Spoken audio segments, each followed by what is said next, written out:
안녕하세요. 직장에서 시작하는 은퇴공부법 김진형입니다. 반갑습니다.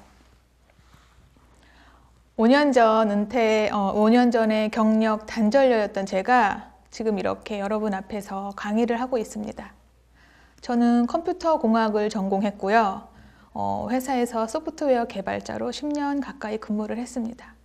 이 강의와는 전혀 무관한 업종에서 근무를 했죠. 그런데 어떻게 이런 자리에 서게 됐을까요? 저는 저에게 변화의 기회가 왔을 때, 그때가 언제였냐면 희망퇴직, 그리고 재입사, 다시 또 육아휴직, 그리고 퇴사, 이런 상황들이 저에겐 변화의 기회였거든요. 그때마다 저는 새로운 시작을 하기로 마음을 먹었습니다.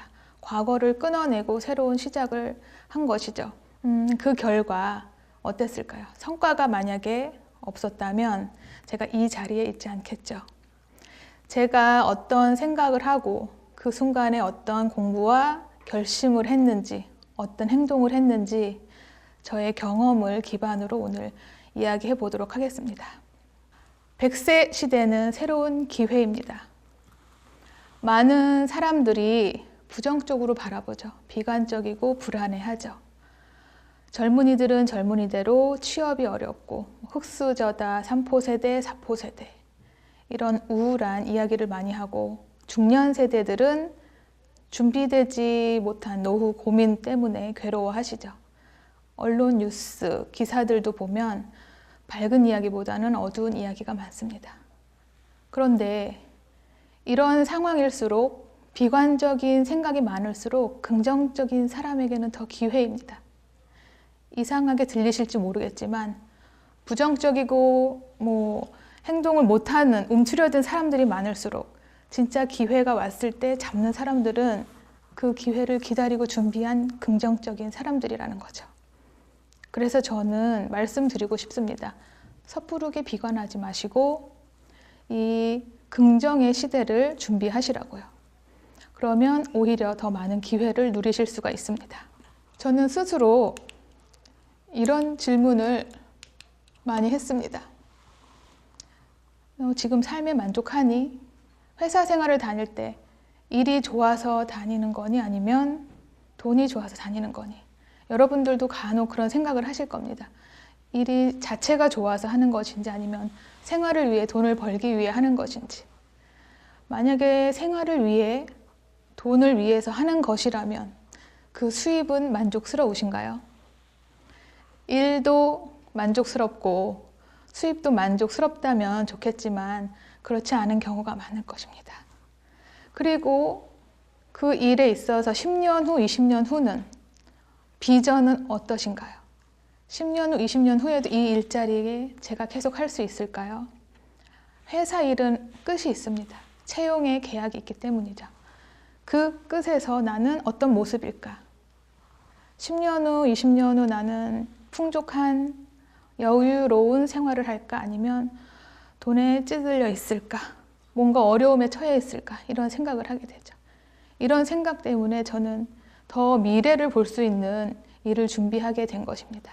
당장 동종업계로 이직을 해서 월급을 좀 더 많이 받을 수 있겠지만 미래가 짧은 대신에, 그 대신에 저는 좀 길게 보고 새로 시작하는 마음으로 길게 볼 만한 일을 시작한 것이죠. 이런 마음을 먹었을 때 저를 봤어요. 1년 후와 1년 전 오늘, 그리고 오늘 뭐가 달라졌는지, 그리고 오늘과 1년 후는 또 뭐가 달라졌는지. 그런데 큰 변화가 없더라고요. 그렇다면 10년 후는 뭐가 달라질 것인가? 달라진 게 없으면은 우리는 준비를 못하고 그때 반드시 올 그 퇴직의 시점에서 세상에서 맨몸으로 나가야 합니다. 준비를 철저히 하시고, 그래서 남은 미래를 준비하셔야겠죠. 이제는 말만 하지 마시고 철저하게 준비하시기 바랍니다. 회사 밖의 세상은 스펙이 아닌 컨텐츠의 시대입니다. 컨텐츠로 움직이는 곳입니다. 스펙이라 하는 것은 우리가 흔히 취업을 위해서 학위, 학점, 영어 점수, 자격증 이런 걸 가지고 나를 뽑아주세요 하고 내미는 거죠. 취업용입니다. 그래서 회사에서 나를 선택할 수 있도록. 그런데 회사에서 더 이상 나를 채용하지 않는, 제가 나이가 많던가 내 능력이 어떻게 좀 세상에 안 맞아서 그런 시기에 나를 아무도 채용해주지 않을 때 이 스펙이란 것은 큰 의미가 없습니다. 이때는 스스로 벌어야 하기 때문에 바로 나만의 상품, 즉 컨텐츠가 필요한 것이죠. 그래서 그걸 준비를 하시고 퇴사를 하셔야 됩니다. 근데 대부분은 이 준비가 되지 않고 퇴사를 하십니다. 그러면 어떤 마음이 드시겠습니까? 회사가 나를 내쳤다. 나의 젊음을, 나의 시간들을, 인생을 다 바쳤는데 나를 내쳤다는 이제 비관적이고 부정적인 감정이 드시겠죠. 그런데 한편으로 다르게 바라보면요. 나의 시간을 이제 내가 쓸 수 있게 된 겁니다. 과거에 내가 회사에서 모든 시간을 소모했지만 이제는 나 자신을 위해서 그 시간을 온전히 활용할 수가 있는 것이죠. 이제 내 시간은 내가 마음대로 원하는 대로 쓸 수 있게 된 것입니다. 그리고 또 다른 편에서 보면 스펙의 시대였을 때 내가 주목받지 못했다면, 내 스펙이 별로여서 인정받지 못하고 만족스러운 대우를 받지 못했다면 역전이 가능한 시기도 바로 컨텐츠로 넘어왔을 때입니다. 젊었을 때 내가 그때는 잘 모르고 공부도 별로 안 해서 스펙이 별로였어요. 그래서 원하는 기업에 가지 못했어요. 원하는 급여도 못 받고. 하지만 회사 밖에서는 또 다른 무기인 컨텐츠를 가지고 내가 원하는 삶을 준비할 수 있다는 것이죠. 그래서 저는 이 이후의 삶이 더 전성기라고 생각을 합니다. 우리의 전성기는 20대, 30대가 아니라 50대, 60대 그때입니다. 근데 이걸 준비하려면 회사에서 월급 받을 때 준비하시는 게 안전하겠죠. 회사에서 꼬박꼬박 월급을 받으면 만약에 실패를 해도 다시 재기할 수가 있습니다. 회사를 주말, 퇴근 후 이런 시간들을 어떻게 활용하느냐에 따라 이런 준비가 되느냐 마느냐가 달라집니다. 퇴근 후 2시간 혹은 주말 시간, 발에 땀이 나도록 새로운 경험을 하시고 공부를 하시고 새로운 사람들을 만나셔야 합니다. 저는 지금 지나고 보니 제가 과거에 다녔던 회사, 희망퇴직을 하고 다시 또 육아휴직을 하면서 또 여러 고비가 있었지만 그 회사에 굉장히 감사하는 마음입니다. 회사에 들어갈 때 굉장히 간절했잖아요. 우리는 회사에 입사하고 싶고. 저도 지금의 기준으로 보면 흑수저나 마찬가지거든요. 대학교 4년을 전액 학자금 대출로 다녔고 그걸 7년 동안 분할 상환을 했고 또 어렵게 취업을 하고 그렇게 해서 회사 생활을 했죠. 근데 지금 이렇게 또 잘 들어갔다고 생각을 했는데 구조조정이 또 일어나면서 여러 고비가 또 있었습니다. 근데 그 감사해요. 지금 생각해 보면 사회초년생, 아무것도 모르는 대학 졸업생을 월급을 주면서 가르쳐 준 거죠.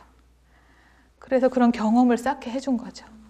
월급을 받을 때 우리는 충분히 경험하고 이 이후의 시간을 준비해야 합니다. 인간의 생명이 지금 100세를 바라보고 100세가 이제 넘어가고 있는데요. 성장하는 20년, 그리고 회사 생활, 사회 경험, 이런 시간들이 한 30년가량 됩니다. 그 시간들은 이후에 진짜 나의 삶을 위해 경험하는 시간입니다. 그러니 그 시간을 모든 걸 이후에 초점을 두시고 준비를 하셔야겠죠. 모든 거를 여기에 걸지 마시고 새로운 계약, 회사와의 계약을 깨시고 새로운 시작을 준비하셔야겠습니다. 그 회사와의 계약은 솔직히 보면 우리는 돈을 받고 시간을 판 거잖아요. 우리의 인생, 우리의 젊음을 무료 봉사를 한 게 아닙니다. 돈을 받고 월급을 받고 우리의 시간을 바친 거죠. 그러니 계약이 끝났을 때 서로 깔끔하게 그리고 서로 감사하면서 마무리를 할 수 있어야겠습니다. 우리가 가장 먼저 알아야 할 것은 돈의 가치와 노동의 가치는 점차 떨어지고 있다는 것입니다. 집값, 물가는 계속 오르고 있죠. 그런데 월급은 크게 변화가 없습니다. 그 이유는 노동의 가치가 점차 떨어지고 있기 때문입니다. 간혹 열심히 일했는데 열심히 일해서 집을 못 산다. 혹은 살 수가 없다. 이래서는. 그렇게 말씀하시면서 불만을 말하시는 분이 계신데 그건 조금 잘못된 것입니다. 왜냐하면 가치가 없는 부분에 집중을 하셨기 때문이죠. 저도 이 부분이 굉장히 안타깝습니다. 너무 세상이 빨리 변하다 보니까 사람들이 과거의 가치에 집중하다가 바뀐 가치를 알지 못합니다. 그렇기 때문에 그거를 알고서 변화하는 걸 빨리 알고서 움직이셔야 합니다. 열심히 일할 것이 아니라 전략적으로 영리하게 일해야 하겠죠. 그래서 이렇게 부정적인 관점을 가진 사람들, 앞에 말씀드렸지만 부정적인 관점을 가진 사람들이 많아질수록 긍정적인 생각을 가진 사람들이 나머지를 다 누리게 됩니다. 그래서 비전조차도 양극화가 됩니다. 부정적인 비전, 그리고 긍정적인 비전.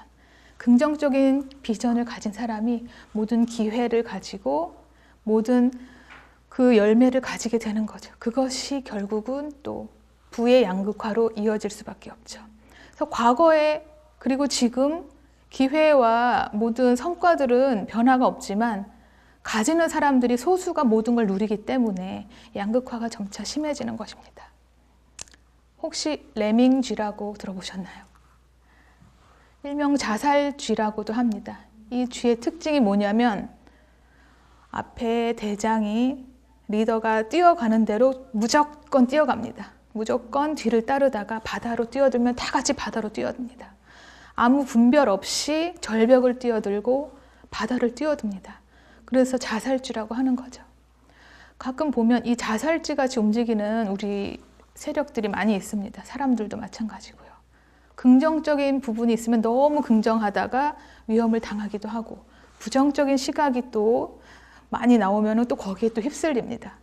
주의할 것은 내가 휩쓸리면 안 되고 우리들은 관찰자가 되어야 합니다.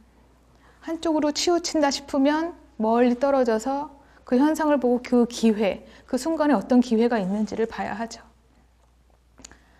저도 한 10년 전쯤에 2007년도에 너무 집값이 막 오를 때가 있었어요. 갑자기 집값이 뛰고 저는 전세를 살고 있는데 주변에 집값이 너무 뛰니까 너무 마음이 급해가지고 묻지마 청약을 한 적이 있습니다. 그때 청약을 하고 그 이듬해 2008년에 금융위기가 터진 거예요. 그래서 바로 하우스 푸어가 됐죠. 아까 말씀드렸지만 저는 어렵게 크게 풍족하지 않게 살았고 그리고 또 열심히 산다고 생각을 했는데 또 내 집 마련해서 이렇게 또 한번 이렇게 뭔가 당한 듯한 느낌이었어요. 너무 대기업 업체에서 광고를 하고 그래서 부푼 꿈에 청약을 하고 집을 샀는데 바로 그렇게 집값이 떨어지면서 큰 손해를 보고 나왔거든요. 그때 저도 바로 이 레밍쥐였죠. 제 생각 없이 다 분위기에 휩쓸려 다 오를 거라고 집값은 무조건 항상 오르는 줄 알고 그러다가 한번 또 당하게 된 것이죠. 과거의 경험과 또 이런 경험들이 계속 저한테 오면서 제가 돈에 대해서 제대로 공부를 해야겠다 그런 결심을 하게 된 계기가 되었습니다.